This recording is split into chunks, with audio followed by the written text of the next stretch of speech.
மகாநதி அடுத்த வார எபிசோட்ல என்ன நடக்க போகுது அப்படிங்கிறத பத்தி பார்க்கலாம். அதுக்கு முன்னாடி நம்ம சேனலை சப்ஸ்கிரைப் பண்ணாம பார்க்குறவங்க எல்லாமே சப்ஸ்கிரைப் பண்ணிட்டு பாருங்க. காவேரி பார்த்தீங்க அப்படின்னா விஜய் கொடுத்த சர்ப்ரைஸை கூட பார்க்காம வேகமாக கார் எடுத்துட்டு வந்து ஆக்சிடென்ட் ஆகி நெத்தியில் வந்து அடிபட்டு இருப்பாங்க. அதுக்கப்புறம் விஜய் வந்து ஹாஸ்பிட்டல் கூட்டிட்டு போய் ட்ரீட்மெண்ட் பார்த்து வீட்டுக்கு கூட்டிட்டு வந்திருப்பாரு. அதுக்கப்புறம் பார்த்தீங்கன்னா காவேரியை பார்க்க அவங்க வீட்டிலேருந்து எல்லாமே வந்திருப்பாங்க. எதுக்கு காவேரி இந்த மாதிரி பண்ண அப்படி இப்படின்னு சொல்லிட்டு பேசிட்டு போயிடுவாங்க. அதுக்கப்புறம் பார்த்தீங்க அப்படின்னா கங்கா வந்து காவேரியை பார்க்க வருவாங்க. என்னாச்சு காவேரி, ஏன் ஒரு மாதிரி இருக்க அப்படின்னு சொல்லிட்டு, நாங்களாம் பேசுனதுல எதுவும் கோவமா இருக்கியா அப்படின்னு சொல்லிட்டு கேட்பாங்க. இல்லைக்கா அதெல்லாம் ஒன்றும் இல்லை அப்படின்னு சொல்லிட்டு, அப்புறம் ஏன் ஒரு மாதிரி இருக்க, என்னாச்சு அப்படின்னு சொல்லு அப்படின்னு சொல்லிட்டு சொல்கிறாங்க. அதெல்லாம் ஒன்றும் இல்லைக்கா, உன் வீட்டுக்கார் பேசினது ஏதோ நீ தப்பாக எடுத்துக்கிட்டியா, அவர் எங்கள்கிட்டயே எவ்வளோ வந்து விளையாட்டாக கலாய்ச்சி பேசுகிறாரு, அந்த மாதிரி தான் ஒன்றையும் பேசினாரு, நீ எல்லாத்தையும் சீரியஸாக எடுத்துக்காத காவேரி அப்படின்னு சொல்லிட்டு கங்கா வந்து சொல்லுவாங்க. உடனே காவேரி வந்து எனக்குலாம் தெரியும், இதெல்லாம் வந்து எங்கள் கான்ட்ராக்ட் முடிகிறப்ப நான் பிரச்சனை பண்ணக்கூடாது அப்படின்னு சொல்லிட்டு ஏதோ இந்த மாதிரிலாம் பண்ணுறாரு போல அப்படின்னு சொல்லிட்டு காவேரி வந்து மனசில் நினைப்பாங்க. சொல்லு காவேரி என்னாச்சு அப்படின்னு சொல்லிட்டு கங்காவும் கேட்பாங்க. அதுக்கு காவேரி வந்து சொல்லுவாங்க, எனக்கு விஜய் வந்து என்னை விட்டு போயிடுவாரோ அப்படின்னு சொல்லிட்டு எனக்கு பயமாக இருக்குக்கா அப்படின்னு சொல்லிட்டு காவேரி வந்து சொல்லுவாங்க. என்ன காவேரி, நாங்களாம் அவ்வளோ தூரம் பேசும்போது நீ தானே ரொம்ப நம்பிக்கையாக இருந்த, இப்போ என்ன நீயே இப்படி பயந்துட்டு இருக்க, எதுக்காக இப்படி பயப்படுற, வெண்ணிலா இருக்கிறது நினச்சி நீ பயப்படுறியா அப்படின்னு சொல்லிட்டு கங்கா வந்து கேட்பாங்க. உடனே காவேரி வந்து தெரியலக்கா அப்படின்னு சொல்லிடுவாங்க. அவங்க மனசில் வந்து விஜய் வந்து நம்ம டிவோர்ஸ் தான் பண்ண போகிறாரு அப்படிங்கிற ஒரு எண்ணம் இருக்குது. அதை வந்து பார்த்தீங்கன்னா ஓப்பனாக வந்து கங்கா கிட்ட சொல்லலை. ஏன் அப்படின்னா அக்ரிமெண்ட் விஷயத்தை பற்றி யாருக்குமே தெரியாதனால காவேரி வந்து இந்த மேட்டரை வந்து சொல்லாமல் வச்சுருக்காங்க. இதுக்கப்புறம் பார்த்தீங்க அப்படின்னா கங்காவும் அதெல்லாம் ஒன்றும் பயப்படாத, விஜய் வந்து அந்த மாதிரி ஆள் கிடையாது, உன் மேலே அவ்வளோ உயிராக இருக்காரு, உன்னை விட்டுட்டுலாம் போக மாட்டாரு அப்படின்னு சொல்லிட்டு கங்காவும் கிளம்பிடுவாங்க. அதுக்கப்புறம் காவேரி வந்து என்ன நினைப்பாங்க அப்படின்னா, ஒருவேளை வந்து அந்த டாக்குமெண்ட்ல ஏதோ சைன் வாங்கினது வந்து வேற எதுக்காவது இருக்குமோ, நம்ம தான் வந்து இப்படி நினச்சிட்டு இருக்கோமோ, எதுக்கும் போய் விஜயை வந்து நம்ம கேட்டுருவோம் அப்படின்னு சொல்லிட்டு விஜய்கிட்ட கேட்கறதுக்காக காவேரி வந்து போகிறாங்க. விஜய் பார்த்தீங்க அப்படின்னா வெண்ணிலாவோட ரூமில் வந்து இருக்காங்க. வெண்ணிலா ரூமில் வந்து உட்காந்து பேசிட்டு இருக்காங்க. அப்போ பார்த்தீங்கன்னா வெண்ணிலா வந்து விஜய் விஜய் அப்படின்னு சொல்லிட்டு கூப்பிடுவாங்க. அதை வந்து காவேரி பார்த்துருவாங்க. பார்த்துட்டு அழுகிற மாதிரி ஆயிடுவாங்க. அதுக்கப்புறம் விஜய் பார்த்தீங்கன்னா சந்தோஷத்தில், இங்கே பாரு காவேரி, வெண்ணிலா வந்து என்னை விஜய் விஜய்னு கூப்பிடுறா, எனக்கு ரொம்பவே நம்பிக்கை வந்துருச்சு, வெண்ணிலாவுக்கு வந்து பழைய ஞாபகம்லாம் வந்துடும் அப்படின்னு சொல்லிட்டு எனக்கு நல்லாவே நம்பிக்கை வந்துருச்சு காவேரி அப்படின்னு சொல்லிட்டு விஜயும் சொல்லுவாங்க. இதுக்கப்புறம் பார்த்தீங்க அப்படின்னா காவேரி வந்து இந்த மாதிரி சொல்ல வந்த விஷயத்த கூட சொல்லாமல் என்ன கேட்கணும்னு வந்தாங்களோ அதை கூட கேட்காம நின்று பார்த்துட்டு இருப்பாங்க. அதுக்கப்புறம் திரும்பவும் வெண்ணிலா பார்த்தீங்கன்னா விஜய் விஜய் அப்படின்னு சொல்லுவாங்க. அதுக்கப்புறம் வெண்ணிலா வந்து எதையோ ஒன்று பார்த்துட்டு பழசெல்லாம் ரீகலெக்ட் பண்ணுறதுக்காக யோசிப்பாங்க. ஆனால் அவங்களால யோசிக்க முடியாது. ஒரு மாதிரி மயக்கம் ஒரு மாதிரி தலை சுற்றுற மாதிரி ஒரு மாதிரி பண்ணும். அதனால சரி ரிலாக்ஸ் பண்ண வெண்ணிலா, ஒன்றும் யோசிக்க வேணாம், ரிலாக்ஸ் பண்ணு அப்படின்னு சொல்லிட்டு விஜயும் சொல்லுவாங்க. அதுக்கப்புறம் பார்த்தீங்கன்னா ரூம்லேருந்து காவேரி வந்து வெளியே போவாங்க. இதை பார்த்த விஜய் வந்து காவேரி காவேரின்னு கூப்பிட்டுட்டு காவேரியை கூப்பிட்றதுக்காக எந்திரிச்சு போவாங்க. ஆனால் விஜயை போக விடாமல் வெண்ணிலா வந்து விஜயோட கையை வந்து பிடிச்சிப்பாங்க. சரி அப்படின்னு சொல்லிட்டு விஜயும் வெண்ணிலாவோட பக்கத்தில் பெட்டில் வந்து உட்காந்துருவாரு. உட்காந்து வெண்ணிலா கூட பேசிகிட்டு இருப்பாரு. அப்போ பார்த்தீங்கன்னா காவேரி வந்து இந்த விஷயத்த நினச்சி ரொம்பவே ஃபீல் பண்ணி அழுதுட்ருப்பாங்க. காவேரிக்கு பார்த்தீங்கன்னா ஏற்கனவே விஜய் வந்து எங்களை நம்மளை விட்டு போயிடுவாரோ அப்படின்னு சொல்லிட்டு பயம் இருக்குது. இதில் வெண்ணிலாவுக்கு வேற ஞாபகம் வந்துருச்சு அப்படின்னா, வெண்ணிலா வந்து ஏற்கனவே விஜயை லவ் பண்ணுவாங்க. அப்போது விஜய் மேலே உள்ள லவ் குறையாமல் இருந்தால் விஜய் வந்து எங்கே அப்பயும் நம்மளை விட்டுட்டு போயிடுவாரோ அப்படின்னு சொல்லிட்டு ஒரு பயம் இருக்குது. வெண்ணிலா வந்து எனக்கு விஜய் தான் வேணும் அப்படின்னு சொல்லிட்டா விஜய் வந்து வெண்ணிலா கூட போயிடுவாரோ அப்படிங்கிற ஒரு பயம் வந்து நமக்கே இருக்கப்போ காவேரிக்கு இருக்காதா? ஸோ காவேரிக்கும் பார்த்தீங்கன்னா அந்த பயம் வந்து ரொம்பவே இருக்குது.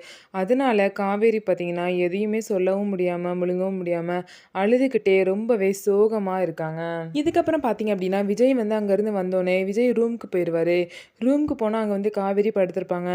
அப்போ பார்த்தீங்கன்னா காவேரி வந்து இந்த மாதிரி விஜய் கிட்ட இந்த மாதிரி நீங்கள் எதுக்காக என்கிட்ட சைன் வாங்கினீங்க அப்படிங்கிற உண்மையை ஃபஸ்ட்டு சொல்லுங்கள் அப்படின்னு கேட்பாங்க. ஏன் காவேரி இப்படி கேட்குற அப்படின்னு சொல்லிட்டு விஜய் கேட்பாங்க. நீங்கள் சொல்லுங்கள், எனக்கு ஒரே குழப்பமாக இருக்குது அப்படின்னு சொல்லிட்டு காவேரி வந்து சொல்லுவாங்க.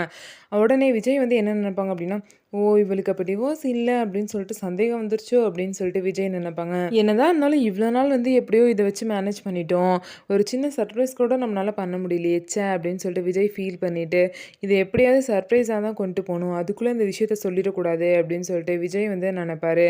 அதனால இந்த கேமை வந்து அப்படியே கண்டினியூ பண்ணுவார். நான் தான் ஏற்கனவே உன்ட்டு சொல்லிட்டேனே காவேரி, இந்த மாதிரி டிவோர்ஸ்க்காக தான் உன்ட்டு சைன் வாங்கினேன் அப்படின்னு சொல்லிட்டு, அப்புறம் என்ன நீ திரும்ப கேட்குற அப்படின்னு சொல்லிட்டு விஜய் வந்து சொல்லுவார். காவேரி பார்த்தீங்கன்னா திரும்ப திரும்ப வந்து ஒரு மாரி சோகமாயிருவாங்க. அப்போ உண்மையிலேயே டிவோர்ஸ்க்காக தான் நீங்க என்ட்ட சைன் வாங்குனீங்களா? அப்படின்னு சொல்லிட்டு காவேரி கேட்பாங்க.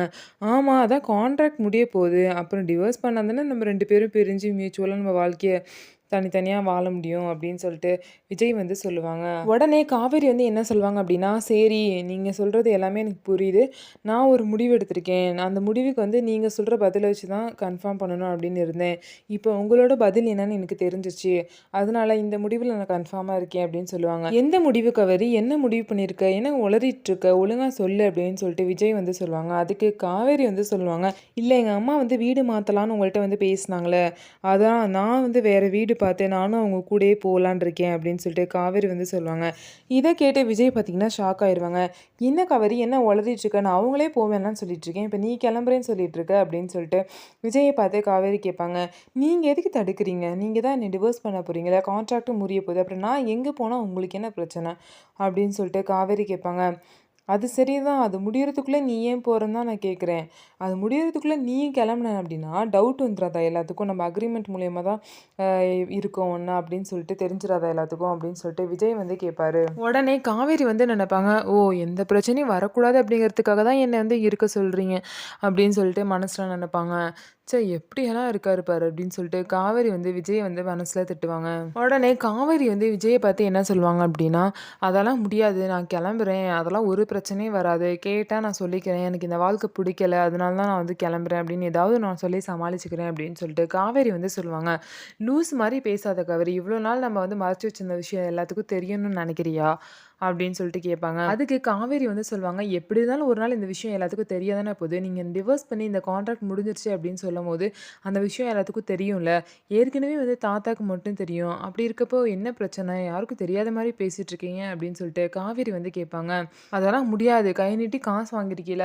கான்ட்ராக்ட் முடிஞ்சதுக்கு அப்புறம் தான் நீ இந்த வீட்ட விட்டு போணும்" அப்படின்னு சொல்லிட்டு விஜய் வந்து ஸ்ட்ரிக்ட்டா சொல்லிருவாங்க. அதுக்கப்புறம் விஜய் வந்து என்ன மனசுல நினைப்பாங்க, "இவ ஏன் இப்படி லூசு மாரி முடிவு எடுத்துட்டு இருக்கா? ஒரு சர்ப்ரைஸ் பண்ணதுக்குள்ள இவள சமாளிக்கிறது பெரிய விஷயமா இருக்கே" அப்படின்னு சொல்லிட்டு விஜய் வந்து நெனப்பாங்க. அதுக்கப்புறம் பார்த்தீங்கன்னா, விஜய் வந்து சரி வெண்ணிலாலாம் சாப்பிடலன்னு நெனைக்கிறேன். நான் போய் சாப்பிட வைக்கிறேன் அப்படின்னு சொல்லிட்டு விஜய் வந்து கெளம்பிருவாங்க. அதுக்கப்புறம் பார்த்தீங்க அப்படின்னா, காவேரி வந்து என்ன நெனைப்பாங்கன்னா, "ஓ! இப்ப கூட உங்களுக்கு வெண்ணிலா தான் முக்கியம் இல்ல. நான் இவ்ளோ தூரம் சீரியஸா பேசிட்டு இருக்கேன். உங்கள விட்டு போறேன்னு சொல்லிட்டு இருக்கேன். அதெல்லாம் உங்களுக்கு பெருசா தெரியல.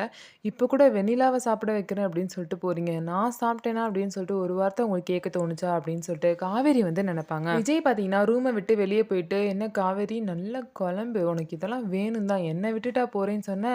இப்ப தெரியுதா என்ன விட்டு பிரியறது எவ்வளோ கஷ்டம் அப்படின்னு சொல்லிட்டு. உனக்கு வேணும் சர்ப்ரைஸ் குடுக்குற வரைக்கும் இந்த கேம விளையாண்டு உன்னைய பாரு கன்ஃப்யூஸ் பண்ற கன்ஃப்யூஸ்ல நீ என்னை விட்டுட்டு போகவே மாட்டேன் அப்படின்னு சொல்ல வைக்கிறேன்" அப்படின்னு சொல்லிட்டு விஜய் வந்து நெனைப்பாரு. இதுக்கப்புறம் பார்த்தீங்க அப்படின்னா, காவேரியும் சோகமா சாப்பிடாம போய் படுத்துருவாங்க. இதுதான் அடுத்த வார எபிசோட்ல நடக்க போற கதை. ஏற்கனவே பார்த்தீங்கன்னா, வெண்ணிலாக்கு வந்து எல்லாமே ஞாபகம் வர மாரி நடந்துக்கிறாங்க. என்னதான் வெண்ணிலாக்கு ஞாபகம் வந்தாலும் விஜய் மனசு மாறாம இருக்கணும். அவங்க வந்து எப்போதுமே காவேரி கூட மட்டும் தான் இருக்கணும் அப்படின்னு நினைக்கிறவங்க எல்லாமே நம்மளோட சேனல சப்ஸ்கிரைப் பண்ணிக்கோங்க. அதுக்கப்புறம் இந்த கதை பிடிச்சிருந்தா நம்மளோட கதைய லைக் பண்ணிக்கோங்க. மறக்காம நம்ம சேனல சப்ஸ்கிரைப் பண்ணிக்கோங்க.